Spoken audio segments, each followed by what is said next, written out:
کہ جو سورہ بقرہ ہی میں فرمایا گیا ہے، اور یہود کے بارے میں اتأمرون الناس بالبر وتنسون انفسکم وانتم تتلون الکتاب افلا تعقلون، کیا تم لوگوں کو نیکی کا حکم دیتے اور اپنے آپ کو بھول جاتے ہو؟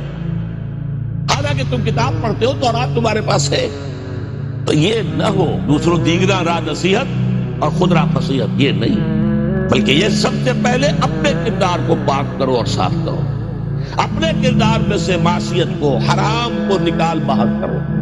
کوئی بینک سے رقم لے کر تو نہیں آپ نے دکان بڑھا رکھی ہے، کاروبار اپنا پھیلا رکھا ہے، چمکا رکھا ہے، سود کے اوپر آپ نے قرض لیا ہوا ہے، بینک سے قرض لے کر آپ نے بلڈنگ بنا لی ہے۔ اگر یہ کام کیا تو آپ کی تو معیشت حرام کی ہو گئی۔ پہلے اندر اپنے آپ کو بدلو، پہلے حلال پر اکتفا کرو، حرام سے اجتناب کرو۔